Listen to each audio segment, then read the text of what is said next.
do seu amigo. Eles criam. Se assim não fosse, eles teriam desistido. Sabe por quê? Porque o plano original não era subir pelo telhado e descer o paralítico. O plano original era trazer o paralítico para Jesus. Nos outros evangelhos a gente vai ver. Ele diz assim: e como não pudessem aproximar-se dele, eles tiveram que parar. Eu fico imaginando os quatro carregando o paralítico. E aí, e agora? Não vai dar. A gente não consegue. Olha a multidão que está ali.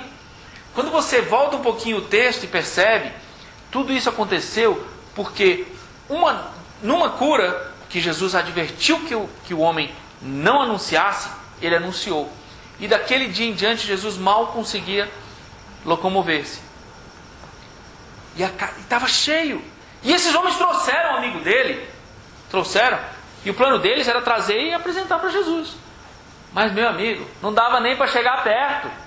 Não dava. Era impossível. Eles tiveram que parar. E aí? E agora? A gente desiste? Quem será? Qual dos quatro chegou e disse assim: quê? Desistir? De jeito nenhum. Ele precisa de Jesus. Você já esteve na situação em que você sabe que um amigo seu, que alguém querido a você, precisa de Jesus? E que não está fácil levar ele para Jesus? Você precisa aprender sobre o partilhar da fé desses quatro homens. Não estava fácil. Meu irmão, imagine o alvoroço que estava. Quantidade de pessoas precisando ser curado, querendo ser curado. Imagina você passar com alguém numa maca no meio desse povo. Todo mundo queria ser curado. Você acha que as pessoas estavam deliberadamente... Lá não tinha só ele paralítico. Tinha gente de todas as gravidades. Você acha que as pessoas estavam... Os pais com os filhos à morte estavam deixando as pessoas de maca passar? Não tinha fila privilegiada para os que estavam em maca. Não funcionava assim. Não tinha fila para as grávidas. Não. Imagina. Mas eles não desistiram. E Jesus, vendo-lhes a fé, Jesus disse ao paralítico: tem bom ânimo, filho, estão perdoados os teus pecados. Estão começando a entender por que Jesus falou assim? Por que Mateus relatou? Vendo-lhes a fé. Esse verbo que diz aí, vendo-lhes, é curioso, né? Que ele é um verbo muito forte, usado em poucas ocasiões. E ele não fala só sobre a visão. O sentido não é da visão. O sentido é percebendo através do agir. Percebendo através do agir. Veja, não é só vendo não. É percebendo com tudo. Será que as pessoas têm percebido no nosso agir, da forma como a gente vive, a forma como a gente compra, a forma como a gente gasta o nosso dinheiro, a forma como a gente educa, a forma como a gente ama nosso marido, nossa esposa, a forma como a gente cuida da nossa família, como a gente escolhe os nossos bens, como a gente gasta o nosso tempo? As pessoas têm percebido a nossa fé? As pessoas têm percebido a nossa fé, como a gente enfrenta as dificuldades? As pessoas têm percebido a nossa fé, como a gente celebra as nossas alegrias?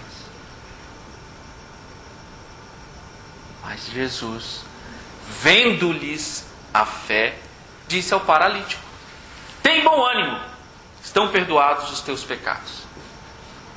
Vocês estão começando a gostar daqueles quatro amigos? Não, porque eu começo a estudar esse texto e fico apaixonado por esses quatro amigos. Eles não desistiram. E Jesus reconheceu isso. Vamos para frente. Tem um estudioso, ele pega os textos, interpreta no original e tenta fazer uma ligação com a cultura. E ele traduz esse texto dessa forma: Jesus vê a adesão daquelas pessoas e diz ao paralítico: Sabe por quê? Porque essa palavra que está significada fé, aqui, nesse texto, essa palavra que está traduzida por fé, ela aparece 243 vezes no Novo Testamento. A mesma palavrinha, viu? A mesma palavrinha no original aparece 243 vezes no Novo Testamento. Em apenas 3 vezes, essa palavra não é traduzida no nosso português como fé. Ela é traduzida como fidelidade. Quando ela é usada para Deus, porque Deus, não faz sentido que Deus tenha fé. Deus é fiel. Então ela é usada como fidelidade. E em mais outros 2 pequenos textos, traduzido como fidelidade. Fidelidade a quem? Fidelidade a quem? Jesus vê a adesão dessas pessoas. E nós temos traduzido como fé. Será que a nossa fé, ela se converte na forma como a gente se une para resolver quando alguém tem uma dificuldade? Será que a nossa fé pode também ser traduzida como adesão? Como fidelidade? Nós somos fiéis ao que Deus mandou? Se vos amardes uns aos outros. O que vai acontecer? O mundo saberá que eu sou filho de Deus. Está lá. Está na nossa palavra. Está na Bíblia. Nós seremos conhecidos como cristãos se nós nos amarmos uns aos outros. Na oração sacerdotal de Jesus, deixou bem claro. Se nós nos amarmos, o mundo vai reconhecer que Jesus é o Filho de Deus. Nós somos fiéis a esse chamado? Esses 4 homens, eles tinham tal fidelidade que fica difícil julgar se a fidelidade que está sendo referida aqui é a fé como nós encaramos as coisas de Deus, ou a fidelidade a poder confiar, se entregar na mão um do outro.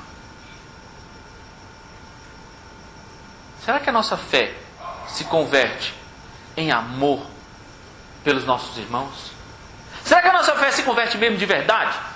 Quando alguém está no cheque especial, você liga e diz: irmão, eu posso te ajudar. Quando alguém está doente, você liga e diz: o que eu posso fazer? Quando o filho está doente, você vai lá ajudar a cuidar. Quando a pessoa está doente, você se oferece para ficar no hospital? Quando o pneu fura, posso ligar para algum dos irmãos? Nós nos amamos? A nossa fé vira ação prática? Quando alguém liga para você, você sente amor? Nós estamos compartilhando a nossa fé. Essa palavra é muito importante no texto. É muito importante. Porque a nossa fé, ela tem que parar de ser algo discutido e passar a ser algo vivido. Visto? Sentido? No cheiro do bolo que alguém prepara para você. No perfume que alguém compra para te dar. No calor do abraço. Tem que ser algo sentido. Jesus viu como aquelas pessoas eram fiéis. Fiéis. Agir, viver. Agir para a missão. Como assim, pastor? E eis que lhe trouxeram um paralítico deitado no leito. Vendo-lhes a fé, Jesus disse ao paralítico: tem bom ânimo, filho, estão perdoados os teus pecados. Vamos estudar algumas palavras em especial aqui. Vendo, nós já vimos. Fé, nós já vimos. Paralítico. Não, pastor, paralítico é paralítico. O irmão sabia que só tem mais uma pessoa que é referida com a mesma palavra que este paralítico no Novo Testamento inteiro, apesar de terem sido curados diversos paralíticos, inclusive os apóstolos curaram paralíticos depois. O único caso de um paralítico usada a mesma palavra é o servo do centurião. É o único caso no Novo Testamento inteiro. Então não é. Possivelmente não é a mesma palavra. Não é uma palavra comum para todos os outros. Mas será que isso faz diferença, pastor? Talvez. Talvez. O pastor foi procurar um pouquinho, fomos atrás, e essa palavra utilizada, ela não é só para uma questão de movimentos. Fala sobre a paralisia dos nervos, inclusive da face. E mais interessante ainda,